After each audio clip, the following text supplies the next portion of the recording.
Next item is Tennessee 2030 Data-Driven Goals for Tennessee. Courtney Bell from SCORE.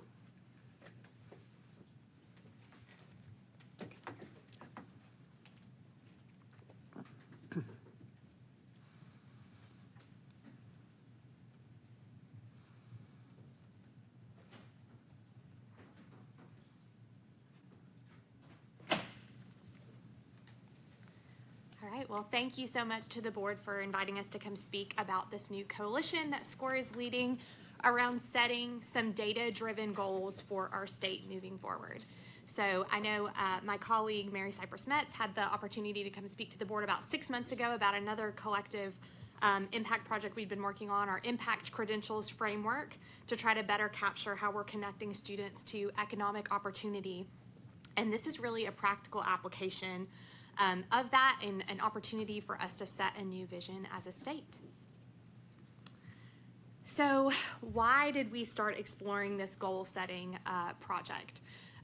We know first off that too few Tennesseans are finding paths to economic success.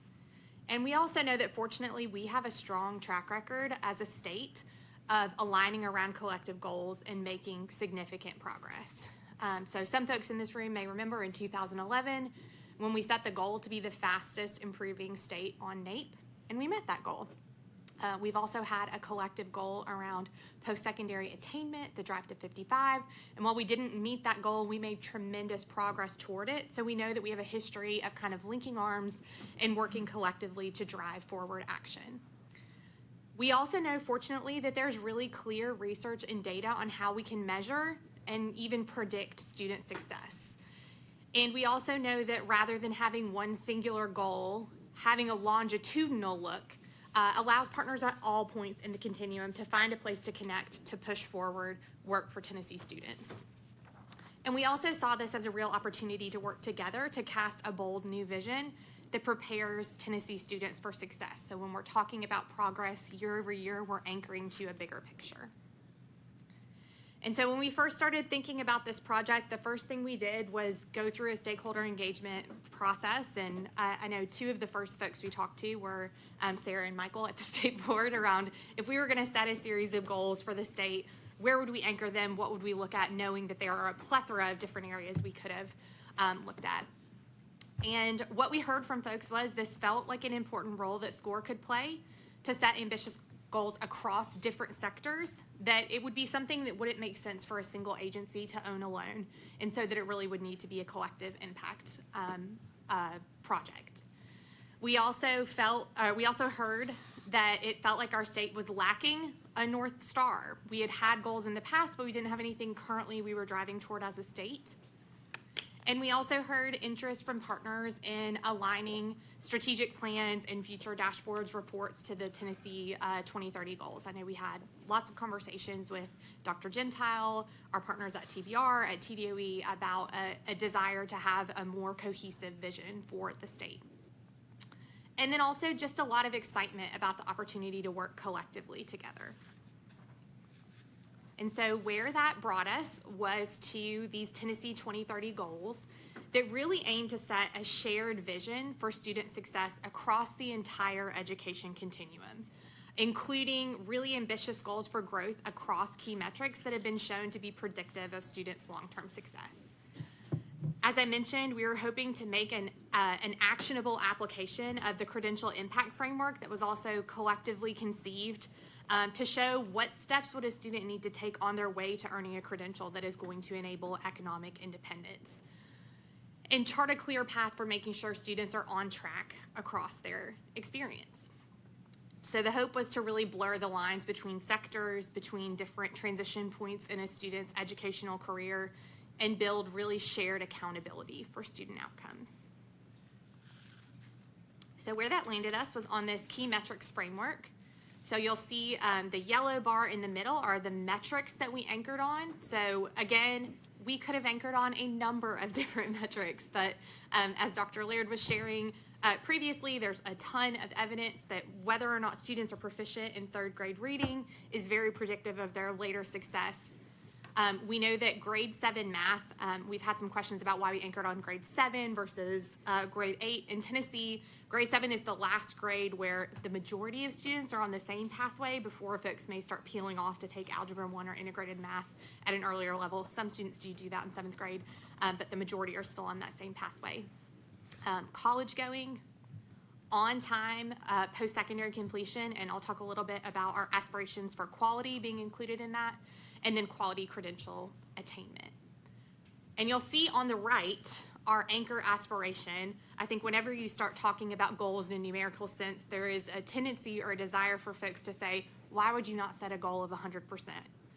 And obviously, we want all students to read and write proficiently, to be able to do math, to be able to live choice-filled lives. But we wanted to have very data-driven, realistic, but ambitious goals that we could work toward.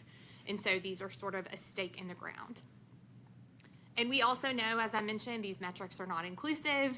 There are a lot of things that you look at before and after these, a lot of things that could be included. So I've listed just a few of the leading indicators that, as we talk to partners, felt like other important pieces of the puzzle that if you were a community member working to support these goals and you didn't have a direct impact on grade 3 ELA, there are other areas you could look at and other leading indicators that could let you know whether or not students are on track before they reach that metric. And so as we started thinking about setting these goals, we kind of went through a thought experiment as a team of what would it look like if just one more student in every classroom across the state reached proficiency in these goals each year, and we maintained that pace of growth until 2030. Where would that land us? And what we saw is that that led to pretty tremendous growth.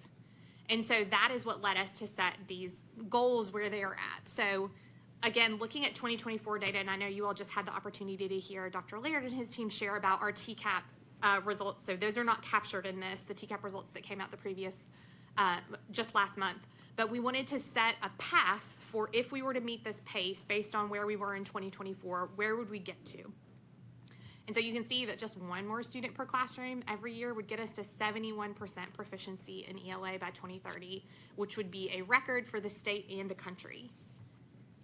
In 7th grade math, if we applied that same methodology, we would get to 58% of students reaching proficiency by 2030. In post-secondary, if we were able to support one additional high school senior in every classroom across the state to pursue a post-secondary pathway, we would get to a 77% college going rate. And you can see in the text there, we are hopeful that eventually this could be a more inclusive measure that doesn't just include typical post-secondary going, but could also recognize apprenticeships, military enlistment, other viable pathways that lead to economic success for students. But we just don't have the data right now to have a cohesive measure there. And then completion, if we were to get one more student across the finish line, we would get to a completion rate of 64%. And you'll see that shaded light purple region there. Our aspiration is that 75% of those credentials would be high value credentials on our impact credentials framework. So credentials that are in high demand, that have a good job outlook, that result in a strong wage, that could potentially be stackable. But we know that that's not the full picture of student success. We know that unfortunately, we have a lot of youth who are disconnected. Nearly 1 in 6 young people ages 16 to 24 are disconnected from both education and the workforce. We know that some students get interrupted. In 2021, for example, 64,000 high school graduates completed the Tennessee Promise requirements, but 50% of them never enrolled in post-secondary education. And we know from data that if students don't seamlessly enroll in a post-secondary opportunity, they're unlikely to get back on that track. We also know that we're facing underemployment. So nearly half of Tennesseans are underemployed based on their level of education, and Tennessee has one of the lowest workforce participation rates in the country. We know that our attainment still lags workforce needs. Despite the concerted effort we have made as a state to improve our overall level of attainment, nearly half of Tennesseans hold a post-secondary credential, and we know that 2/3 of jobs will require one by 2031.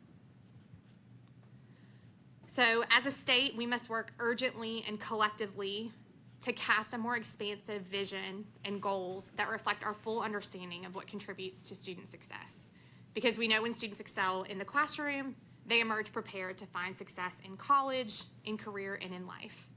And I'll share just a portion of a quote from a director of schools in Sullivan County, which is one of the districts that signed on to be a Tennessee 2030 partner. He said, "Imagine what can happen if we work together to remove barriers and ensure more students find success. It's time to turn the aspirations we have for our students and that they have for themselves into reality." I want to quickly preview sort of the next phase of this work, which will be local data dashboards that we hope to launch later this fall. And I will say huge thanks to our partners at THEC who are doing some special cuts of data for us that we really appreciate. And TDOE for always having great data downloads that we're able to access and leverage. But we started thinking about at the local level, what if we anchored on that same ambitious one student per classroom pace of growth, taking into consideration where each district is starting. So you can imagine that some districts might lose ground in a year. Maybe their student needs changed, maybe they had a high rate of teacher turnover, maybe they experienced some other type of disruption. But what if instead of losing hope, we rallied around them to ensure that they got back on that ambitious pace of one more student per classroom per year? And this is anonymized, but this is an actual Tennessee district, so you can see a district that saw a pretty significant decrease. But if they were to get back on that pace of one more student per classroom per year, they could still reach 61.7%, this is third grade ELA, proficiency by 2030. And then on the other side of the coin, you can imagine that some districts might surpass that one student per classroom pace, which is obviously what we aspire to.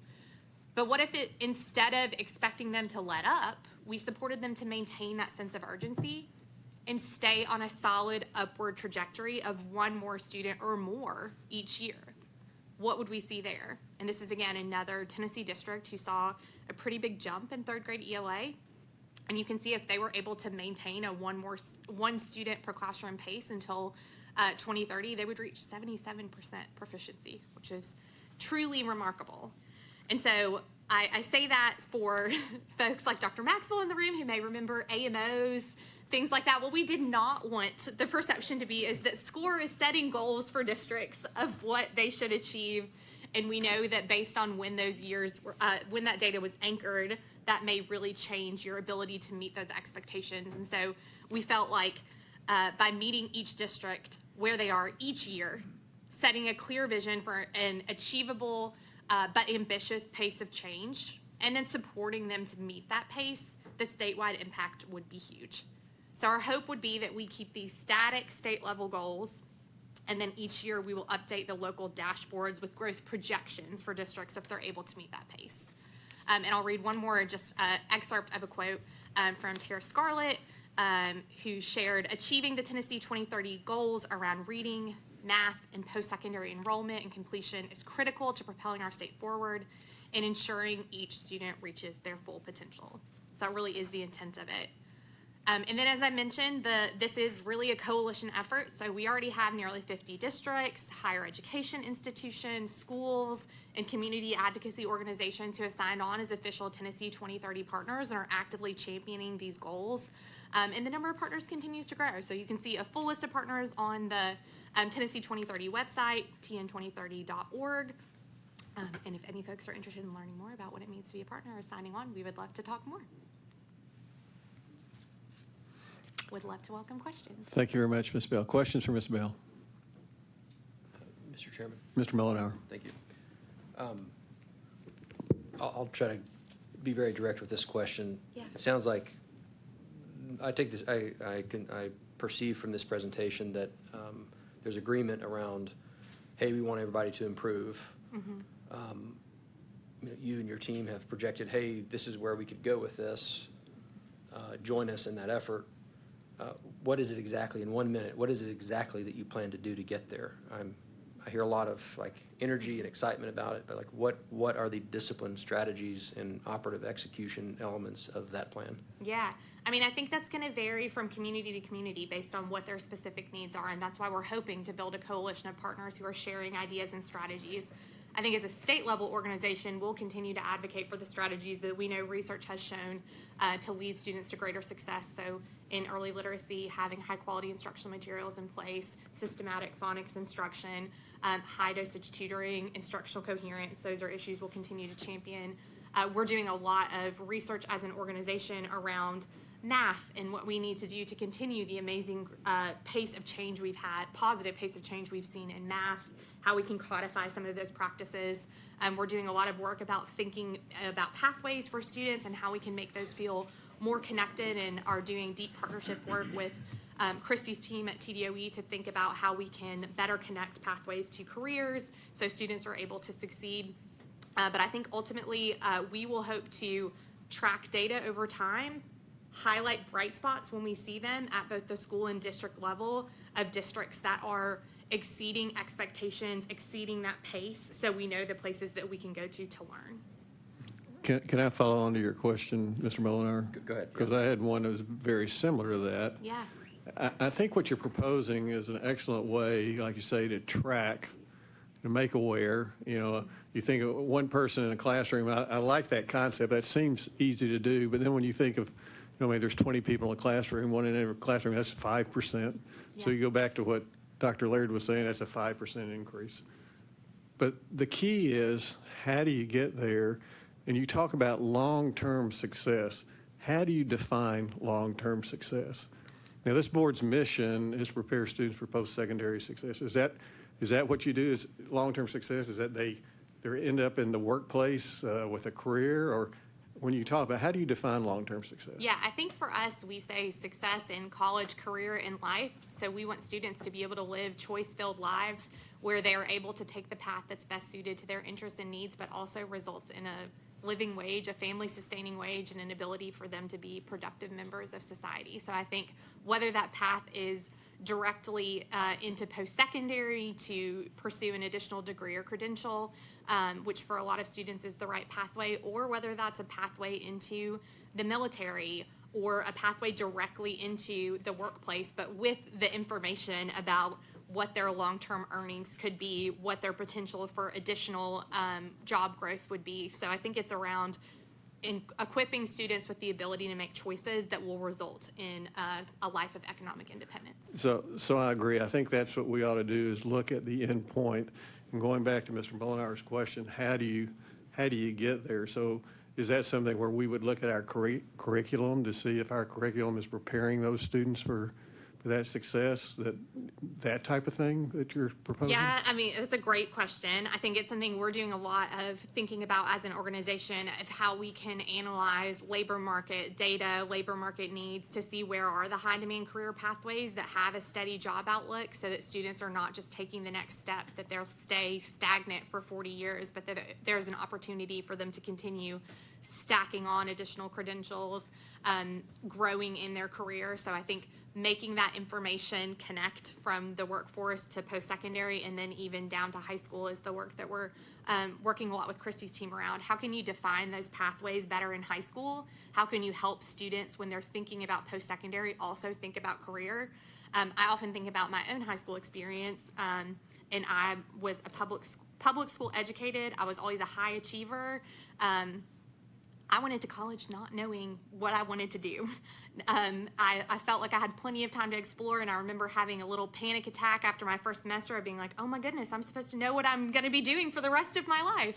And so I think hopefully building a system where students who are currently in high school are going into their next steps, whatever those may be, whether that's directly into the job market, into the military, into post-secondary, with a vision for where they want to land and what their options are, and that our advising is increasingly attending to that and helping them to see those connections. Yeah, I think that's exactly right. I don't think we should lose that sight. Yeah. That we want to look at each student and see what helps them get to their pathway. Agree. Mr. Chair. Yeah. Mr. Holt, then Mr. Molinar. Or Mr. Yeah. You still have, if Oh. you want to go back. Okay, Mr. Molinar, go ahead. I'll make, just one quick comment. So just looking at your website, it looks like there's a lot of people who agree with the objective, a lot of organizations who are steeped in this field, and I think it looks like you've got tremendous support for the idea and concept. I'm not seeing a lot of school districts that have signed up at this point. And I'm not asking this or saying this in a critical sense. I'm trying to create some visibility around what you're doing. Yeah. If I'm a superintendent, or if I'm someone who's making decisions around whether or not we choose to engage in this or sign up on this, what is the compelling argument that I do so? Yeah, that's a great question. So I will say we have not focused as much on recruiting individual districts. We worked with the Tennessee Organization of School Superintendents, so their membership organization, and were able to present to their executive committee, and they signed on as a partner. And so as an individual district, what we would hope is that we could provide additional data analysis that may be specific to what you need. We've had some partners ask us, hey, if we wanted to project this out at the school level, could you support us to do that? If we wanted to look at comparisons, we had a lot of back and forth as we talked to folks and iterating around what the local dashboards would look like. A lot of districts were like, I would love to be able to compare my district to another one. And a lot of people were like, I would definitely not like to be able to do that, or would not like people to be able to do that. So I think our hope is we would be able to provide some more customized, bespoke data analysis for them, and help them think about strategies, connect them to resources that could make progress toward the goals. Yep. Mr. Holt? Thank you. So we as a state board are undertaking our own strategic planning process. And so your timing presenting to us is very appropriate. And as I look at the TN2030 key metrics, I think those line up pretty well with our strategic plan and what we have been talking about. But I just wanted to sort of put a pin for everyone that, in the spirit of all rowing together, that as we're refining our own master plan, that we are aligning with the work that SCORE and others are doing, so that we don't have,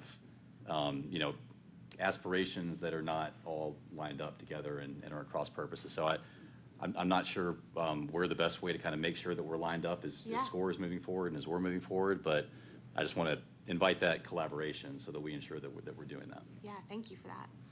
I'll add on to that. I strongly agree with that, but we're going to hear in a second from THEC about their strategic plan here. TDOE has their plans. I've long been a proponent that we be sure that our plans are well aligned and work together closely to be sure that when we put our strategic plan together and we work with TDOE and we work with THEC and other organizations to make sure that we're all in alignment. Mr. Chair. Yes, Mr. Jensen. Question on the communications. Yeah. I had involvement probably 10 years ago with East High School when they started a STEM school.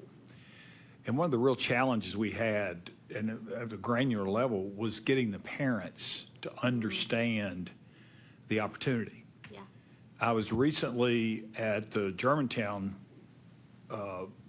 superintendent leadership, and they were saying parents are now calling and saying, what are you doing on career and technical education? And that's in a community that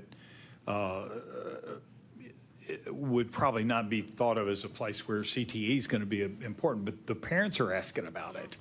And I think when we look at University of Tennessee, I don't know what the entrance for the ACT is there, but I suspect it's mid-20s. University of Memphis has changed theirs to 21. And so it seems like we have got a enlarging opportunity, we could call it a gap, with kids and post-secondary. And one of the things that I have felt strongly about is that we have to start with the parents and the children in the 6th, 7th, 8th grade. And that surprises people when you tell them. But if we don't communicate, and this is my question, is from a communication, marketing, whatever word, what are y'all doing to get that message down into parents and their children, and at what level and at what age? Because I think you've got to build that into their thinking now, not in the 11th grade. Yeah. So I'm just curious about how that's being addressed, and I'm sure y'all are thinking about it, but I'd appreciate hearing something on that. Yeah, thank you for that question. I think that's a really great point, and I think we have heard traditionally, I'm excited to hear that there's been positive feelings around CTE and requests for it from parents, because I think what we often hear is the opposite of parents who have kind of an antiquated vision of what CTE education is or what advanced manufacturing is, and they picture kids like dirty in a plant floor, and they don't understand it's actually, they're programming the robot that's putting the tool on. And so I'm glad to hear that there are some changing perceptions around that.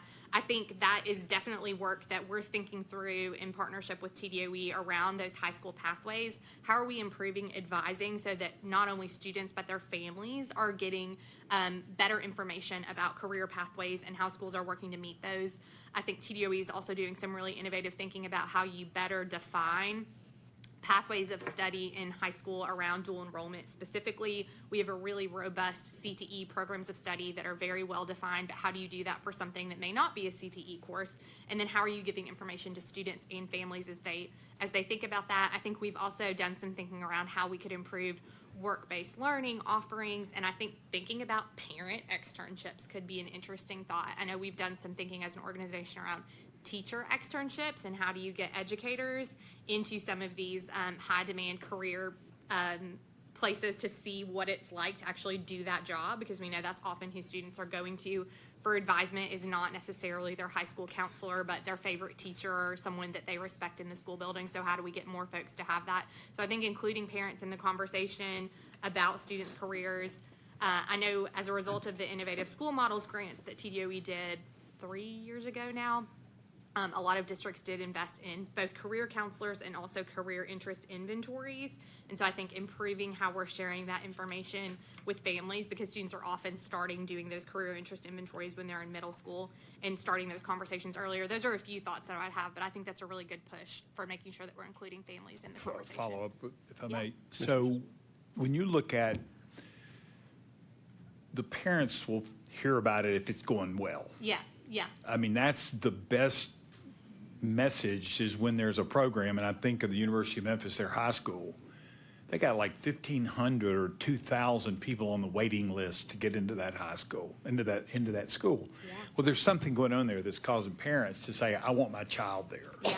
And so part of it is getting the programs there, getting them robust, making them work. But I think there's also a piece missing in the message about the viability or the desirability of post-secondary that's other than something at four-year college. I'm sorry to pick on four-year colleges, but I just see, one of the numbers we saw was 50% of the kids, well, that we got 50% that we've not done a good service to. Yeah. And that for a long time in Memphis, at least, it was everybody, every day college bound. Well, that's not true. Mm-hmm. It never was true. Yeah. And maybe that's aspirational, but it doesn't deal with the reality of what our kids, and I'm glad we're moving in this direction, but it just still seems to be there's messaging that's necessary to get to enough people to understand this is the pathway for the future. Yeah. So appreciate what y'all are doing. Vice Chair Cobbins. Thank you, and the SCORE team for your work on this. I participated in the quality credentials framework process with Mr. Gentile over about a 6-month period, and I definitely see this as an extension of that work, or dovetails. A couple of points. One, this framework, to me, is similar to how we propose standards. So these are basically standards and expectations of what we want outcomes to be for our students. And how that happens in Memphis and Shelby County, how that happens in Knoxville or Chattanooga or Nashville may look different, Right. similar to how districts take the standards and incorporate their curriculum appropriately for their particular student population. So the organizing principle around having these standards and expectations of outcomes, I think, is really important, because across all of these vast and large institutions, we all have our strategic plans, but we really, at the end of the day, are all working towards that same goal of positive student outcomes. Second, a couple of years ago, we had a presentation by the Department of Labor, where they talked about the workforce participation rate, and I think the number was that 500,000 Tennesseans who are work eligible are not participating. And I've heard that, several times in years since. And two things come to mind with that issue. One is, how do we stem that tide? Okay. So that's first and foremost. How do we, keep more people from falling into that river? And so I see this as a part of that, where, we're making a commitment that you will not leave our learning environment with no options. Yeah. At minimum, you'll have a credential that allows you to go out into the world and pursue your objectives. Now, there's another piece of that 500,000. There's a whole lot more work that has to be done to deal with with that population in and of themselves. And I know this doesn't necessarily try to do that. But, as you've talked about this and presented this, those things come to mind for me. And I think it's great for us all to be on the same page, singing from the same hymn book, and pushing towards the same outcomes, and working those into our strategic plans, which then sends a stronger message across the state to the partner organizations who will be doing the work, on the ground level. So thank you all for your hard work, and give my best to David and Mary Yes, and thank you Cypress for serving yes. on that committee. I know that was a time commitment. We All right. really Keep up the appreciate great your work. contributions. Thank you. Dr. Morrison? I just can't miss the opportunity, because I hear Mike Edwards echoing in the back of my head right now, because one of the things I appreciate so much about this is how student-centered truly the metrics are. I mean, I think, all hopefully districts and state boards and agencies are thinking about how we track progress, and don't lose sight of we want to continue to see that trend. But I think when you put it in terms of students, then the percentages become real, and you also see that it is doable. One student in every classroom. Think about teachers. If I'm a district leader, taking this, I love the idea that y'all are going to have local dashboards, because I think, again, the energy behind this hopefully will continue if people really take it and, to your point, make it theirs, and then connect about the strategies and the things that are working, the bright spots. I mean, you all do an excellent job at SCORE of getting curious about where we see really great success and what's happening there, and just getting on the ground to understand and connect people to those places of real progress. But at its core, I just really love that it's about one student in every classroom. I think that makes it real. It also makes it become possible when you see that this that number is one student in every classroom. Yeah. So, yeah. And I appreciate that, getting curious. That is something that's always interesting to us when data comes out. We're looking for new ways to cut it and to find surprises. And I don't think this district would mind, because their results were wonderful. But the district that had the big jump was Henry County. And that was kind of surprising to us. I want to follow up with them and see, what are you doing? Why did your kids see this huge jump in third grade ELA? Because something they're doing is working. And so it feels like a shared opportunity for us to learn from the good work that's happening in the field. I think to Dr. Maxwell's earlier point, this is a journey that we've been on as a state for a long time. We've had really great success. We've been touted as a national leader. And we also know that 40% of kids reading is not okay. And so hoping that this will help us to find the bright spots, figure out what they're doing, and replicate those good practices. Thank you. I had one more Mr. question, Jensen. comment. We've got our folks here, everybody saying we're doing a strategic plan, and that's wonderful, and I look forward to it. And I just want to make sure we've got AI in the mix of really thinking about that, because it's coming fast. Mr. Vice Chairman Cobbins and I have watched over the last 10 months in our region this just massive influx of job opportunities and growth in that area. And that's one part of it, but the other part is how it's going to dramatically shift the way we learn, the way we teach. And I don't have all the answers, but as we're doing strategic plans, then that needs to be somewhere in the mix, because it's coming, and it's coming really fast. I appreciate the board has been really forward thinking in how to incorporate that AI across subject areas, and agree. It feels like every day there's a new advance that blows my mind. So agree with that wholeheartedly. Any other comments? Yes, Can I just Mr. Holt. echo Mr. Jensen's comment? And I feel like a lot of times with this group, that when we talk about AI, it shifts to implementation in the classroom, how it can make teachers more efficient, proper uses with students, which is very, very important. But then also, what the jobs of the future are going to be, Yeah. and then how we should, if we are looking forward to what you said, Mr. Chairman, about, making sure that all students have those post-secondary opportunities, trying our best to look forward and using all the experts that we can tap into to what are those going to be in however many years. And we may not be able to predict it, but we're actively trying to do that so that they don't get there and they've got, the credentials and the jobs for the jobs of 2025 instead of for 2030 and 35 and so forth. Yeah, definitely. Thank you. Thank you so much, Ms. Bell. Thank you so much for the time.